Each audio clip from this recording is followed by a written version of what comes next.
النجم والشجر يسجدان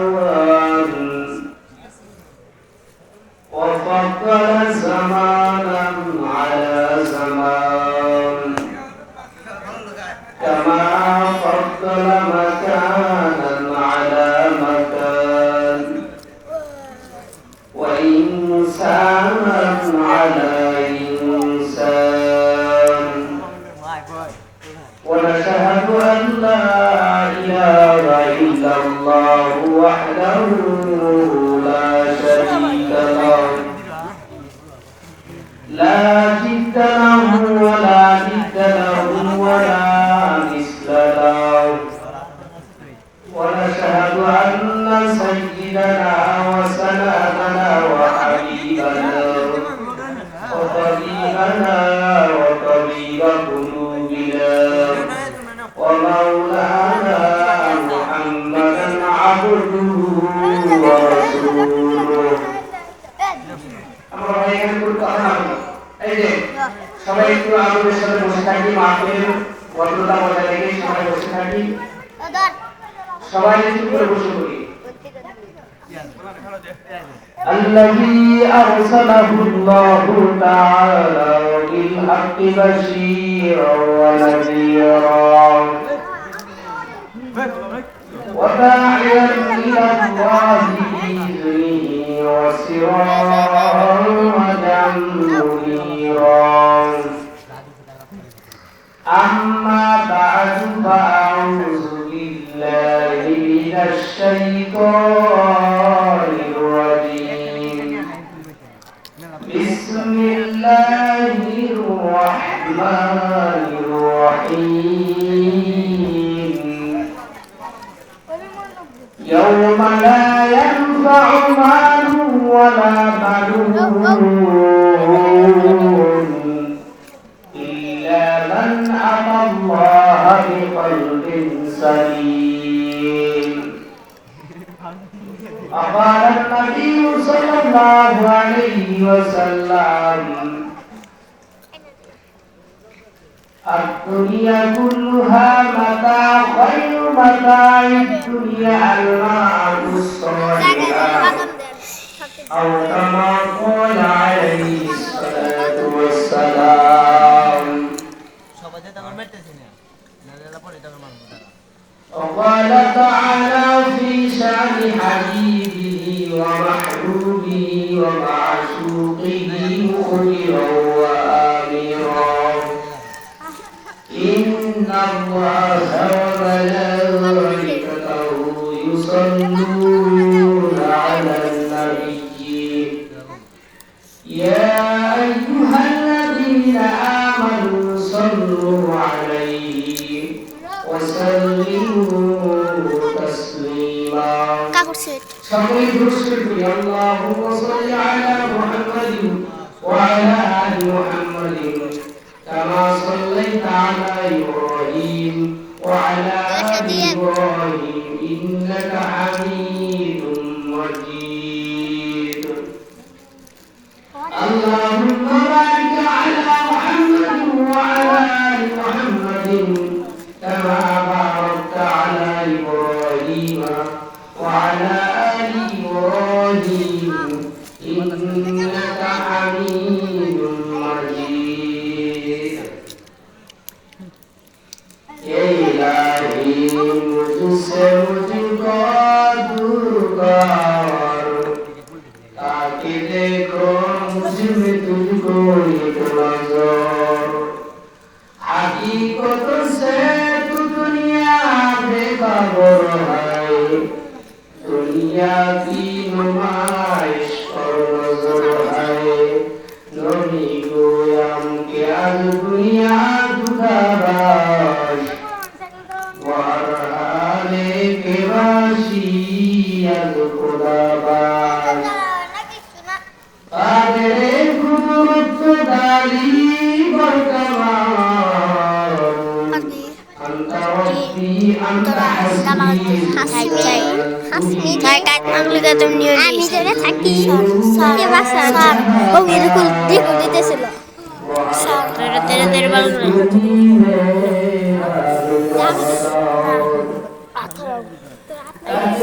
রাত লাগে গেলে তোর আমার দিও না কয় দিওনি আমার পরে আবার তুমি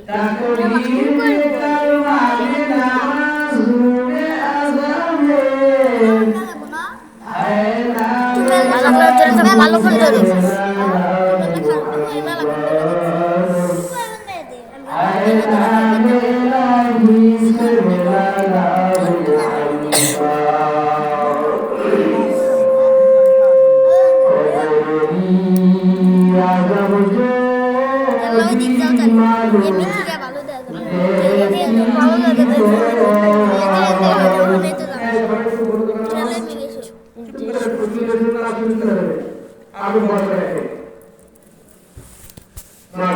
মাহফিলের ভদ্রতা বজায় না রেখে এখানে একটা দিনী পরিবেশ না এটা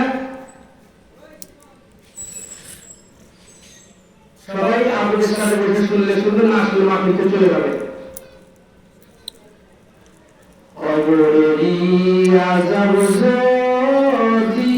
মানুষ দেখিত ঘর বাড়ি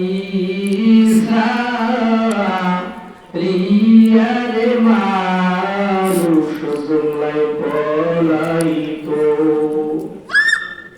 ঘর বাড়ি রিয়ারে মানুষ জুমলাই পলাইত এ জীবনে না করিলাম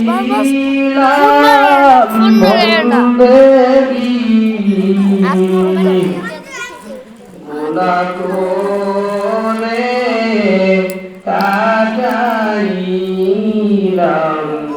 জিন্দেগি গুনা করে কাটাইলাম জিন্দেগি আদর করিয়া মানুষ বানায়া কেমনে দিবা জাহান্নামে দেখিয়া কেমনে দিবা জাহান্নামে দেখিয়া আলহামদুলিল্লাহ আল্লাহ রাব্বুল আলামিনের অসংখ্য শুকরিয়া যে মহান রব্বুল আলামিন আমাদেরকে এই রহমতি বরকতি সামিয়ানার নিচে বসার জন্য তৌফিক দান করেছেন এই জন্য আমরা অন্তরস্থল থেকে শুকরিয়া আদায় করি সবাই আলহামদুলিল্লাহ আলহামদুলিল্লাহ সবাই একটু জোরে জোরে আওয়াজে বলি আলহামদুলিল্লাহ মুসলমানের আওয়াজ হবে বাঘের মতো কার মতো নাকি বিড়ালের মতো কিসের আওয়াজের মতো মুসলমান আওয়াজ দিবে যে জায়গায় সে জায়গায় কোনো বাতিলপন্থী আশ্রয় নেওয়ার সুযোগ পাবে না ঠিক কিনা আমরা যেই স্থানে কথা বলবো ওই স্থানে মনে হবে যে বুলি নিক্ষেপ করা হলো ঠিক কিনা আমরা মুসলমান সব সময় সোচ্চার থাকবো ঠিক কিনা বর্তমান যে প্রেক্ষাপটের অবস্থা বর্তমান যে অবস্থা চলতেছে এই অবস্থাতে যদি চলতে থাকে দেশের পরিস্থিতি সবাই আমরা কান ফেলায় শুনি বর্তমান যে অবস্থায় দেশ চলতেছে এইভাবে যদি দেশের পরিস্থিতি চলতে থাকে তাহলে দেশ ধ্বংসের দিকে চলে যাবে কিসের দিকে চলে যাবে এরকম ভাবে ধ্বংসের দিকে চলে যাবে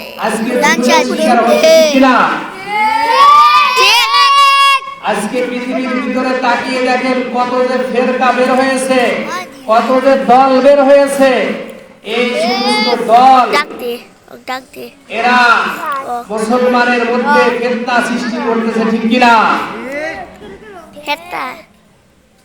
আমি যে আপনাদের মাঝে কোরআন কারিমের তেলাওয়াত করেছি এই আয়াতের মাথাহাতে এইগুলো কথা আসতেছে বিধায় আমি বলতেছি, চাই কেউ কথা কারো ভালো লাগুক আর না লাগুক, হক কথা বলেই যাব, ঠিক কিনা?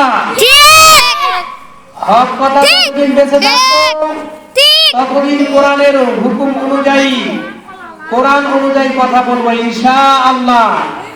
এই দেশ চলবে কোরআন সুন্নাহ অনুযায়ী, ঠিক কিনা? চলবে না, বিএনপি চলবে না, জাতীয় পার্টি না, কোন ধরনের পার্টির দ্বারা, কোন ধরনের দলের দ্বারা এই দেশ চলবে না, ঠিক কিনা? এই দেশ চলবে কোরআন এবং সুন্নাহ অনুযায়ী, ঠিক কিনা? আলেম ওলামা যেখানে আমরা আছি সেখানে, ঠিক কিনা? পৃথিবীর মধ্যে যত ধরনের দলই হোক না কেন, সব দল শেষ হয়ে যাবে, একমাত্র একটি দল টিকে থাকবে, সেটা হলো কোন দল? আল্লাহ এবং আল্লাহর রাসূলের দল, ঠিক কিনা? চিল্লায় বলো ঠিক কিনা? আল্লাহ এবং আল্লাহর রাসূলের দল টিকে থাকবে, ঠিক কিনা? তুমি বিভিন্ন দল করতে পারো, বিভিন্ন সমাবেশ করতে পারো, কিন্তু তোমার যিনি স্রষ্টা, তোমার যিনি প্রভু, তিনি এক। আমাদের আল্লাহ কয়জন? একজন। আমরা দল ভিন্ন হতে পারি, কিন্তু আমাদের এক আল্লাহকেই আমাদের স্মরণ করতে হবে, ঠিক কিনা? এক নবীকেই আমাদের স্মরণ করতে হবে। আমরা আসলে বর্তমান প্রেক্ষাপটে যা ঘটতেছে, কতগুলো কথা বলে শেষ করা যাবে না। আসলে কোরআনের বিষয় বলতে অনেক সময় লাগবে। আমি আরো কিছু কথা বলি, আমি আমার মূল আলোচনার দিকে ফিরে যাব। আমি যে আয়াত তেলাওয়াত করেছি সূরা শুআরার ৮৮ নম্বর আয়াত তেলাওয়াত করেছি, এই আয়াতের প্রসঙ্গে কথা বলবো। এর আগে আমি আরো কিছু কথা বলে নিচ্ছি। আজকে সকালেও একটি ঘটনা দেখলাম। বর্তমান যে পরিস্থিতি, কত অবস্থা চলতেছে, আল্লাহ আমাদের হেফাজত করুন। আজকে সবাই শুনো, মনোযোগ দিয়ে শোনো, চুপ করে থাকবা। আজকে সকালে একটি নিউজ পেয়েছি যে আসলে এই সমস্ত সমাজের এই অবস্থা কেন অবস্থা হচ্ছে। আজকে সকালবেলা যে দেখলাম, আমি নিজে খবরটা পড়লাম যে একটি সন্তান তার মার কাছে বলতেছে, আম্মু আমি এক জায়গায় যাব, তোমার কাছে কিছু টাকার প্রয়োজন, আমাকে টাকা দাও। তখন এই সন্তানটি মার কাছে টাকা চাইছে। মা বলছে যে বাবা, আমার কাছে টাকা নাই, তোমার আব্বু আসলে টাকা দিয়ে দিব। এই কথাই বলছে। মানে টাকা দিতে দেরি হলো কেন? সমাজের যে অবক্ষয়ের যে অবস্থাগুলো, আজকে এর যে ধ্বংসের পথে চলে যাচ্ছে, দেখেন কি কারণে চলে যাচ্ছে, এগুলো আমরা খেয়াল করি। এই সন্তানটি তার মার কাছে টাকা চেয়েছে, টাকা চাওয়ার পরে মা দিতে বিলম্ব করেছে। সে এই সন্তান, এই কথাগুলো মনোযোগ দিয়ে শুনি, এই সন্তান মাকে একটা ছুরিতে আঘাত করেছে। আঘাত পাওয়ার সঙ্গে সঙ্গে মা দুনিয়া থেকে চলে গেছে। নাউজুবিল্লাহ, নাউজুবিল্লাহ। এই সন্তান যখন মাকে এরকম মাদের দুনিয়া থেকে একবারে শেষ করে ফেলল, শেষ করে দিয়ে এই সন্তানটি রাস্তার দিকে চলতেছে, চলতে চলতে হঠাৎ করে একটা জায়গার মধ্যে এক অভিজ্ঞ আলেম বয়ান করতেছে, পিতা মাতার হক সম্পর্কে বয়ান করতেছে। তখন এই সন্তানটি ওইখানে ৫ মিনিট দাঁড়াইছে, দাঁড়ানোর পরে বলতেছে ওই অভিজ্ঞ আলেম তার বয়ানের মধ্যে সে মায়ের বাবার কথা শুনতে পাইছে, শোনার পরে সে দ্রুত মার কাছে চলে আসছে। এইদিকে মা যে মারা গেছে তার তো কোনো চিন্তাই নাই, তার মাকে এরকম ভাবে মেরে দুনিয়া থেকে শেষ করে ফেলেছে, তার কোনো চিন্তা নাই। সেই আলেমের বয়ান শোনার পর সে আফসোস করতে যে হায় হায় কি করলাম, আমি আমার মাকে শেষ করে ফেললাম, আমি এই যে একটা কত বড় মারাত্মক অন্যায় করলাম, এটার জন্য আমি আল্লাহর কাছে কি জবাব দিব, এটার জন্য আমি আল্লাহর আদালতে গিয়ে কি জবাব দিব, আল্লাহর আদালতে জবাব দেওয়ার আমার কোনো রাস্তা নাই। প্রিয় ভাইরা, বর্তমান যে অবস্থা চলতেছে, আজকে মুসলমানের উপরে এত জুলুম নির্যাতন স্টিমরোলার চলতেছে কেন? আজকে দেশের মধ্যে শিক্ষা দেওয়া হচ্ছে বলে, কিন্তু সুশিক্ষায় শিক্ষিত হচ্ছে না, ঠিক কিনা বলে? আজকে ছেলে সন্তানগুলো কেন নষ্ট হচ্ছে?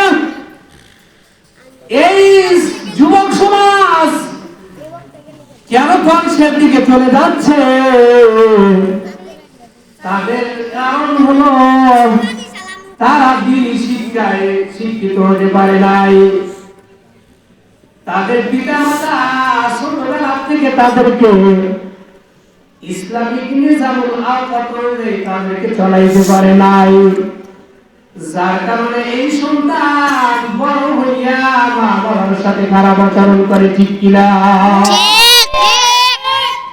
এই সন্তানটিকে যদি ছোট্টবেলা থেকে পিতা মাতা যদি তাদেরকে কোরআন সুন্নাহর জ্ঞান তাদেরকে ছোট্টবেলা থেকে দিত, তাহলে এই সন্তানগুলো অবশ্যই পিতা মাতাকে সম্মান করত, এবং এলাকার রাস্তা দিয়ে যখন চলত মুরব্বিদেরকে দেখা হলে যাদের সাথে দেখা হতো তাদেরকে সালাম দিয়ে রাস্তায় চলতো, ঠিক কিনা?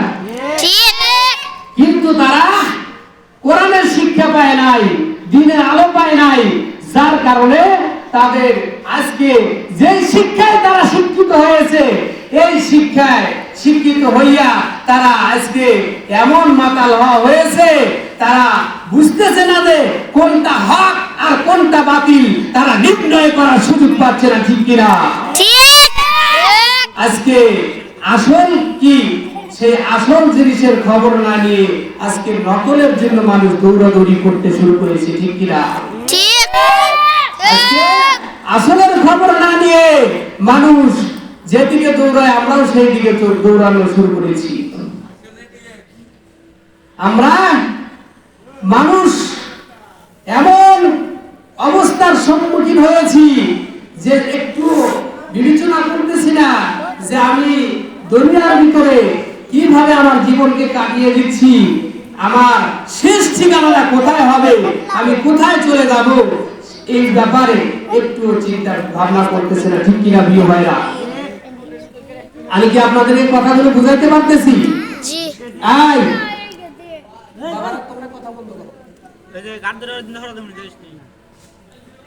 আজকে যদি মানুষ চিন্তা করত যে আমার শেষ ফলাফল কি হবে, আমার শেষ ঠিকানাটা কোথায় হবে, যে আমার শেষ ঠিকানা অন্ধকার কবর, আমি ওই অন্ধকার কবরে চলে যাব, ওইখানে আমাকে আল্লাহ রাব্বুল আলামিনের নিকটে দাঁড়িয়ে সকল অবস্থা জবাব দিতে হবে আমাকে আল্লাহর কাছে, ঠিক কিনা? আমাকে সকল অবস্থা সম্পর্কে আল্লাহর নিকটে জবাব দিতে হবে। কিন্তু আমরা এমন অবস্থা আমাদের হয়ে গেছে দেশের মধ্যে যে আমরা কোনটা হক কোনটা বাতিল এইটা না চিনে আমরা পাগলের মতো দৌড়াইতে শুরু করে দিয়েছি। কোন দিকে যাচ্ছি? আমাদের জীবন তো চলে যাচ্ছে। ওই এলাকার যুবক ভাইরা, যুবতী বোনেরা, আমাদের জীবনটা কোন দিকে চলে যাচ্ছে? আমাদের হায়াতের জীবন তো একটার পর একটা চলেই যাচ্ছে, আমরা অন্ধকার কবরের দিকে চলতে শুরু করে দিয়েছি। এই জন্য আমাদের কি করতে হবে?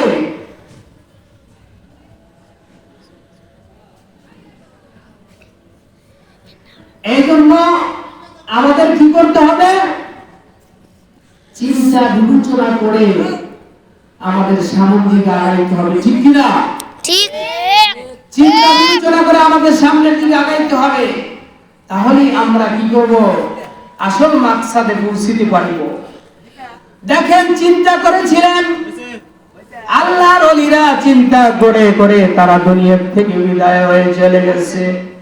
রশিদ আহমদ গাঙ্গুহি রহমাতুল্লাহ আলাইহি, তারা এত দুনিয়ার পাগল ছিল না। তারা দুনিয়ার এই যে এত পাগল ছিল না, তারা শুধু পাগল ছিল আমার আল্লাহ কিভাবে রাজি হবে, আমি আমার মাওলাকে কিভাবে পাব।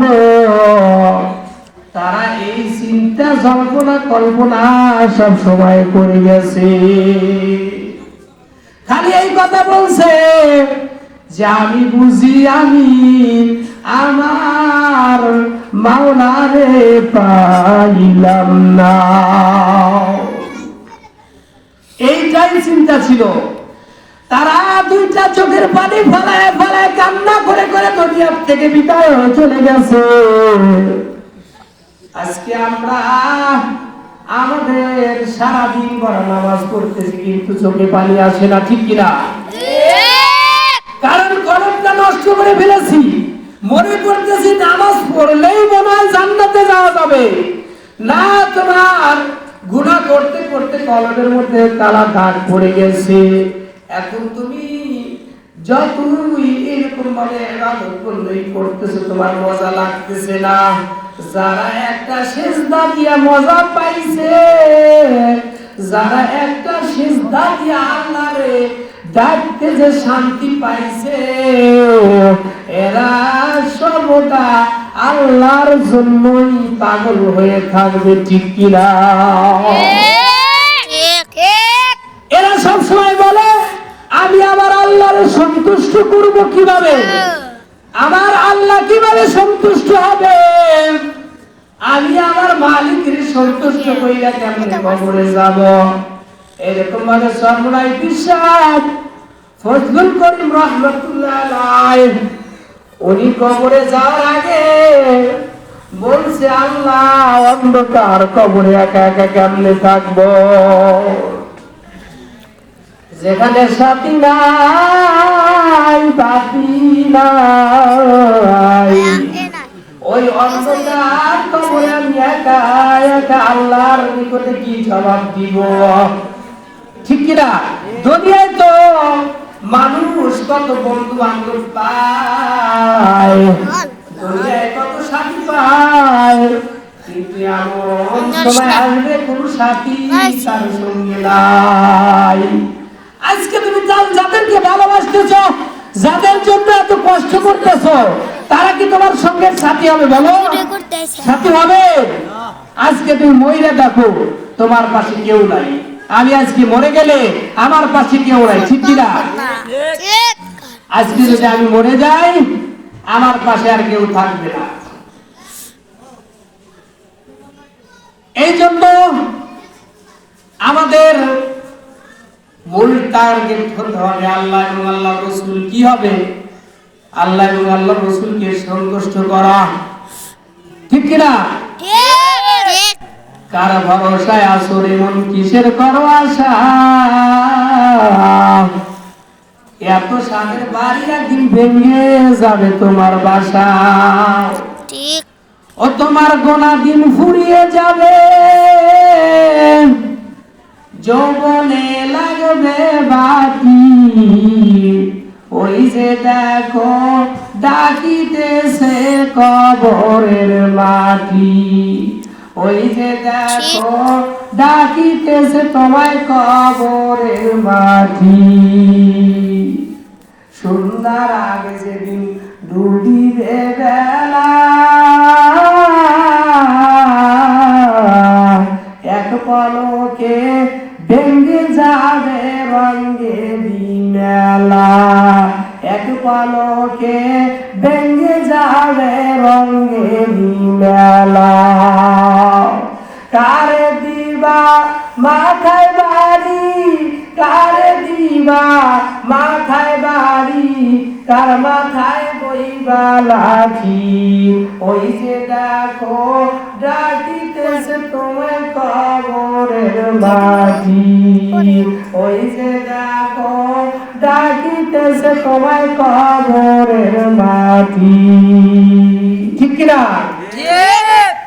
আজকে আমি যাই কিছু করি না কেন আমার ওই মনটাকে যে আল্লাহকে আমার সন্তুষ্ট করা প্রয়োজন আল্লাহকে যদি আমি রাজি করিয়া অন্ধকার কবরে যাইতে পারি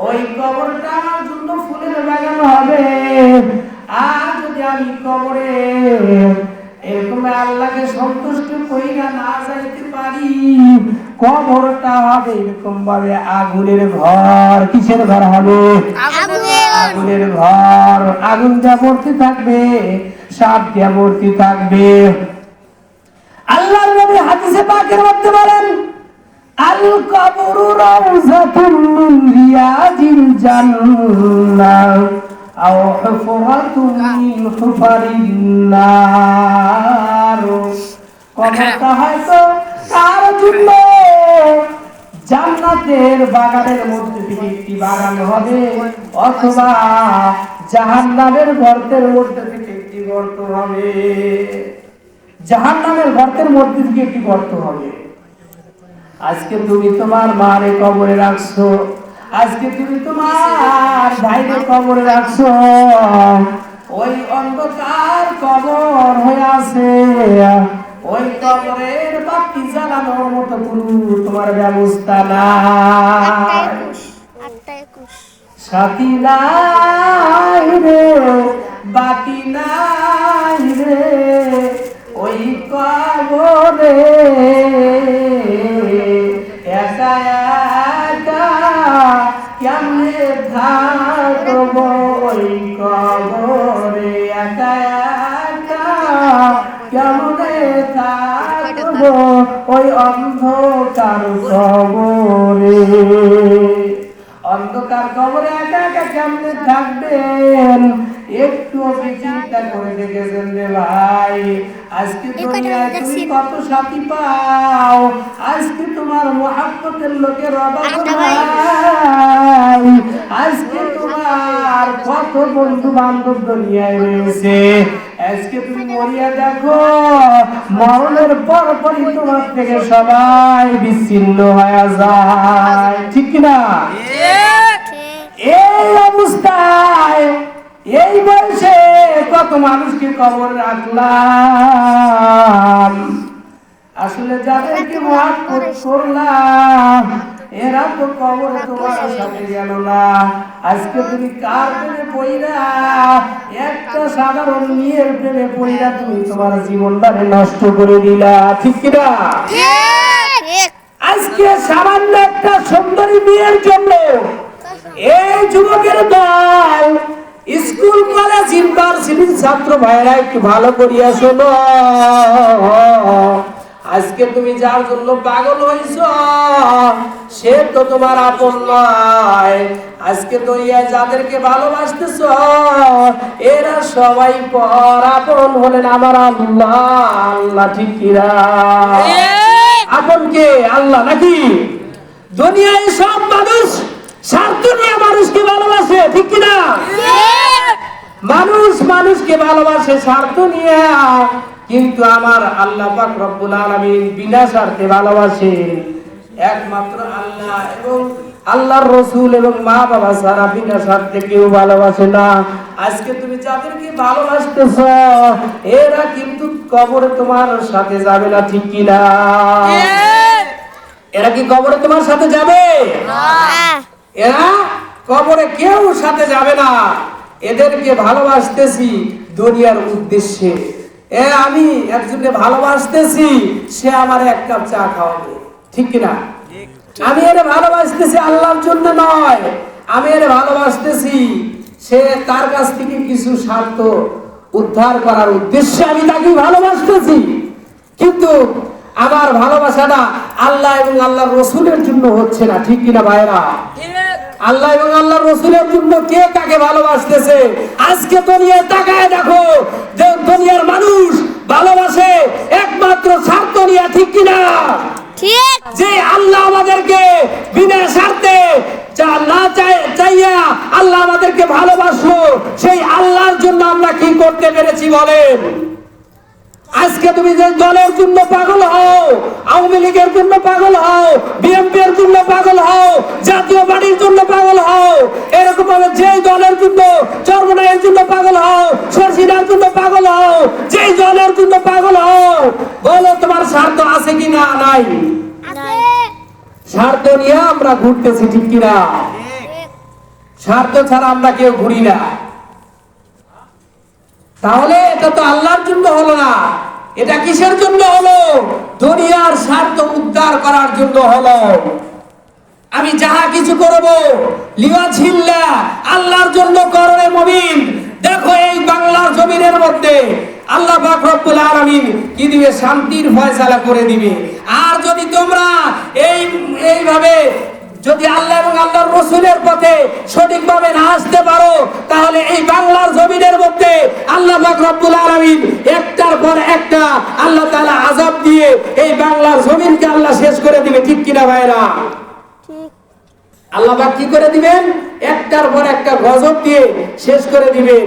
একমাত্র যাহা কিছু করবা আল্লাহর জন্য করে দেখাও, যে আমি মানুষকে ভালোবাসছি আল্লাহর জন্য, আমি যাহা কিছু করছি ইবাদত বন্দেগী করছি আল্লাহর জন্য, আমি দুনিয়াতে যতদিন বেঁচে থাকবো আমার দ্বারা যেন মানুষ উপকৃত হয়, ঠিক কিনা? আমার দ্বারা যেন মানুষ ক্ষয়ক্ষতির গ্রস্ত না হয়। আমি যুবক হইয়া মানুষের ঘর বাড়ি আগুনে জ্বালায় দিতে পারি না, আমি যুবক হইয়া মানুষের উপর আক্রমণ করতে পারি না। মুসলমান আমরা এমন জাতি, আমাদের দ্বারা মানুষ শান্তি পাবে, ঠিক কিনা? আল্লাহর নবী সাল্লাল্লাহু আলাইহি সাল্লাম হাদিসে পাকের মধ্যে বলছে, আল মুসলিমু মান সালিমাল মুসলিমুনা মিন লিসানিহি ওয়া ইয়াদিহি। খাঁটি মুসলমান তো তাকেই বলা হয় যার হাত এবং জবান থেকে সমস্ত মুসলমান নিরাপদ থাকবে। কিন্তু আজকে বাংলার জমিনের মধ্যে যে অবস্থা দেখা যাচ্ছে, আজকে মুসলমান থেকে মুসলমান নিরাপদ নয়, ঠিক কিনা? ঠিক ঠিক। আজকে আমরা মুসলমান হইয়া মুসলমানের উপরে জুলুম নির্যাতন করতেছি। এইটা বিজাতিরা দেখে তারা এরকম ভাবে সারা বিশ্বের মধ্যে ছড়াইয়া দিচ্ছে যে দেখো মুসলমানরা দেখো কি টুপিদারি লাগাইয়া তারা দেখো তাদের মধ্যে কলহদ্বন্দ্ব করতেছে, ঠিক কিনা? এরা এই বিজাতিরা এরা সুযোগ পেয়ে যাচ্ছে মুসলমানদের এই দুরবস্থা দেখে। তারা এখান থেকে শিক্ষা অর্জন করতেছে এবং তাদের যে জাল বিচার আছে সারা বিশ্বের মধ্যে, তারা তো চাচ্ছে যে মুসলমানের মধ্যে কিভাবে লড়াই ঝগড়া বাঁধায় দেওয়া যায়, বাঁধায় দিলেই তো এরকম ভাবে তারা ঈমান আমল ছেড়ে দিবে, তখন আমরা দেশের মধ্যে যা মন চায় তাই করতে পারবো, ঠিক কিনা? ঠিক। কিন্তু আমাদের কি সেরকম হওয়া যাবে? আমাদের সেরকম হওয়া যাবে না। আমাদের যাহা কিছু করতে হবে একমাত্র আল্লাহ এবং আল্লাহর রাসূলের জন্য সবকিছু করতে হবে। আর যদি সেটা না হয়, তাহলে এই দুনিয়ার মধ্যে থাকিয়া আমার মতন মুসলমান এই দুনিয়ার মধ্যে থাকিয়া আমি কি জাহান্নামের অধিবাসী হয়ে চলে যাচ্ছি? দুনিয়াতেই আমি জাহান্নামী, মরণের পরে তো আমার ঠিকানা কোথায় আল্লাহ পাক রাখছেন বলা যায় না। তো প্রিয় ভাইরা, আমরা যদি একটু চিন্তা ফিকির করি যে আজকে যা কিছু করতেছি একমাত্র আল্লাহ এবং আল্লাহর রাসূলের জন্য করতেছি কিনা, একটু চিন্তা ফিকির করে দেখি যে আল্লাহ এবং আল্লাহর রাসূলের জন্য আমরা করতেছি কিনা, নাকি না দুনিয়ার স্বার্থ উদ্ধার করার উদ্দেশ্যে যা কিছু করতেছি। দুনিয়ার মধ্যে আজকে দেখেন বিজাতিরা মুসলমানদের কাছ থেকে কিরকম এরকম ভাবে ইবরত হাসিল করতেছে, তারা মুসলমানদের এই কৃতকর্মগুলো সারা বিশ্বের মাঝে এরকম ভাবে ছড়িয়ে দিচ্ছে। আজকে অন্য জাতির কথা বলেন, তাদের নিয়ে কোনো এত পেরেশানি নাই, কিন্তু মুসলমান হইয়া মুসলমানদের মধ্যে এরকম ভাবে ফিতনা ফাসাদ শুরু করে দিচ্ছে। আর এই ফিতনা ফাসাদ গুলো সারা বিশ্বের মধ্যে এরকম ভাবে সাইনবোর্ড হয়ে সারা বিশ্বের মধ্যে চলে যাচ্ছে। দেখেন আজকে ফিলিস্তিনের দিকে তাকান, ফিলিস্তিনের কি দুরবস্থা চলতেছে, ফিলিস্তিনের খুব কঠিন অবস্থা চলতেছে। ভারতের দিকে তাকান, ভারতে কি অবস্থা চলতেছে, ভারতে এমন দুরবস্থা চলতেছে যে মুসলমানরা নামাজ পড়তেছে, নামাজরত অবস্থায় এসে এই কোন জাতিরা আইসা মুসলমানদের উপর জুলুম করতেছে। আল্লাহ এদের বিচার করবে, ঠিক কিনা? আল্লাহ বিচার করবে কি করবে না? হে বাংলার যুবকেরা বলো, আজকে যে সমস্ত কুলাঙ্গার গুলো, যে সমস্ত বেঈমানের বাচ্চারা মুসলমানদের উপরে জুলুম করতেছে, আল্লাহ তাআলা ডাইরেক্ট ওদেরকে আল্লাহ দুনিয়া থেকে নিষ্পেষিত করে দেয়। আল্লাহর কাছে বেশি বেশি দোয়া করতে থাকেন। কেন আজকে এই অবস্থা? আজকে আমরা যা কিছু করতেছি আল্লাহর জন্য তো করতেছি না, স্বার্থ উদ্ধার করার লোভে। আজকে তুমি যে দলের জন্য পাগল হয়েছো, বলো তোমার এই দল, তুমি মরণের পরে এই দল কি তোমার সাথে যাবে? আমি এই জন্যই কোরআনে কারিমের আয়াত তেলাওয়াত করেছি, সূরা শুআরার ৮৫ নম্বর আয়াত তেলাওয়াত করেছি। আল্লাহ পাক কি বলছেন এই দেখেন এই আয়াতের মধ্যে।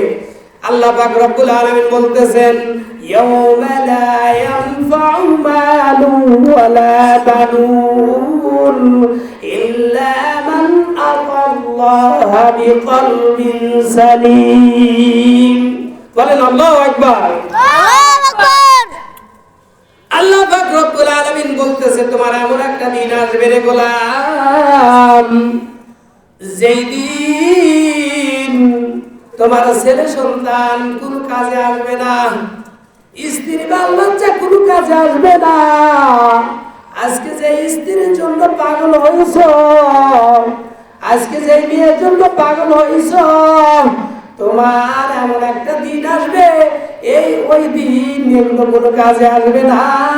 কাজে আসবে শুধু স্বচ্ছ একটা ঈমান, স্বচ্ছ একটা ঈমান, এইটাই তোমার কাজে আসবে রে গোলাম।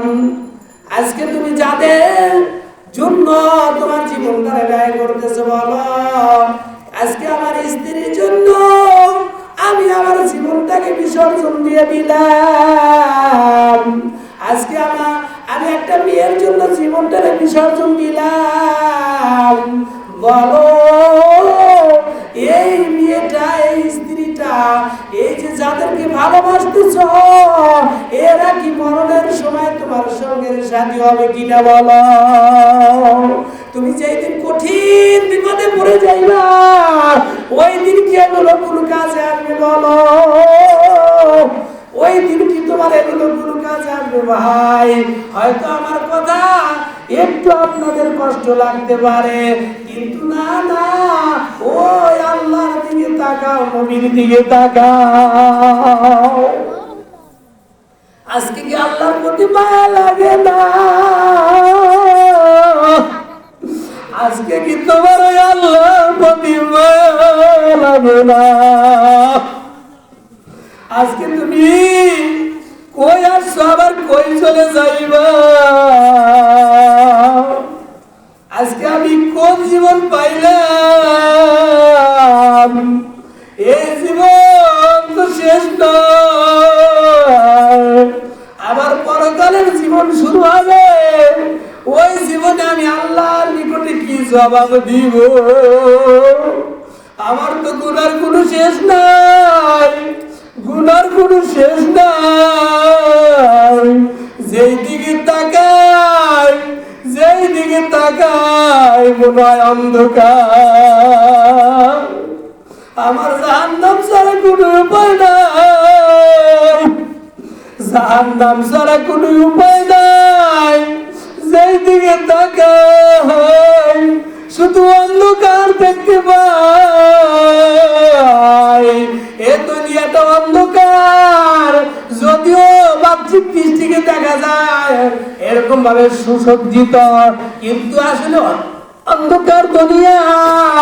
এই দুনিয়ায় অবস্থায় থাকবে, আমি থাকবো না রে গোলাম, আমাকে চলে যেতে হবে। কিন্তু আমি ওই দিন আসার আগে আমি তুমি আমল তৈয়ার করতে পেরেছি বলে। আল্লাহর কাছে কি কাজে আসবে?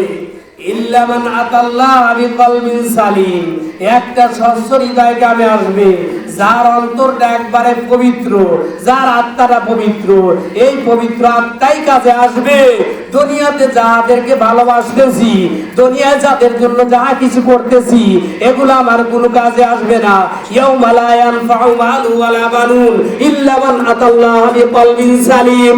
ওই দিন কাজে আসবে একটা স্বচ্ছ হৃদয়, যে হৃদয়টা আল্লাহর ভয়ে সবসময় প্রকম্পিত থাকতো, আল্লাহর জন্য সবসময় উদ্গাস্ত হয়ে থাকতো, আল্লাহর জন্য পাগল করা হয়ে থাকতো।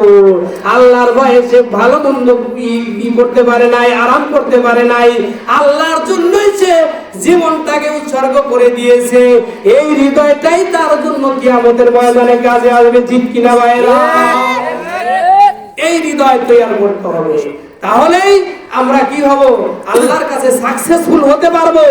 আর তা না হইলে আমাদের দুনিয়াতে অশান্তির আগুনে জ্বলতে হবে, কবরে গিয়া আমাদের অন্ধকার ছাড়া কোনো উপায় নাই। কবরে গিয়া তিনটা প্রশ্নের উত্তর দিতে হবে আমাদের, নাকি? আমরা যে তিনটা সওয়ালের উত্তর দিব, তিনটা সওয়াল, অনেকেই বলে হুজুর সওয়াল তিনটা তো আমরা মুখস্থ করেই ফেলছি, সমস্যা নাই, তিনটা প্রশ্ন তো আমরা মুখস্থ করছি, আমরা কবরে গিয়ে এটার জবাব দিতে পারবো। এত নিয়ে অনেকেই মুখস্থ করতেছে, মার রব্বুকা, তোমার রবকে, আমার দিনুকা, তোমার দিনকে, আমার নবীকা, তোমার নবীকে। এই তিনটা প্রশ্ন মুখস্থ করে ফেলছে অনেকেই, বলতেছে ঠিক আছে আমরা প্রশ্ন মুখস্থ করছি, সমস্যা নাই, ফেরেশতারা আসলে জবাব দিতে পারবো। এত কি সহজ? সহজ? সহজে যদি হইতো তাহলে এই যে আল্লাহওয়ালারা এরকম ভাবে, যারা বড় বড় বুজুর্গ আল্লাহর ওলি, এরকম ভাবে নবী সাহাবায়ে কেরাম এত কান্নাকাটি করতেন না, এত তারা এরকম নামাজ পড়তে পড়তে তাদের পা ফুলিয়ে ফেলতেন না, এত কষ্ট করতেন না। তারা এত কষ্ট করেছেন একমাত্র আল্লাহ এবং আল্লাহর রাসূলকে পাওয়ার জন্য। প্রিয় হাজিরিন, আমি আসলে যে আয়াত নিয়েছি, এই আয়াত প্রসঙ্গে আরো অনেক কথা আছে। হযরত ইব্রাহিম আলাইহিস সালামের ঘটনা আসছে আয়াত প্রসঙ্গে, ইমামে আবু হানিফা রাহমাতুল্লাহ আলাইহি ওয়াকিয়া আসছে, তো বলার তো সময় নাই। আসলে প্রাসঙ্গিক কথাটা আনতে গেলে মূল আলোচনায় আসতে সময় লাগে এবং মূল আলোচনা শেষ করতেও সময়ের প্রয়োজন। তো প্রিয় ভাইয়েরা, আসলে আল্লাহ পাক যেন আমাকে আগে নিজে আমল করার তৌফিক দান করে এবং এই এলাকার একজেলা পুনর্বাসন এলাকার ভাই এবং বোনদেরকে যেন আমল করার জন্য তৌফিক দান করে। ওয়া আখিরি দাওয়ানা আলহামদুলিল্লাহি রাব্বিল আলামিন ওয়া মা আলাইনা ইল্লাল বালাগ। আসসালামু আলাইকুম ওয়া রাহমাতুল্লাহি ওয়া বারাকাতুহু। ওয়া আলাইকুম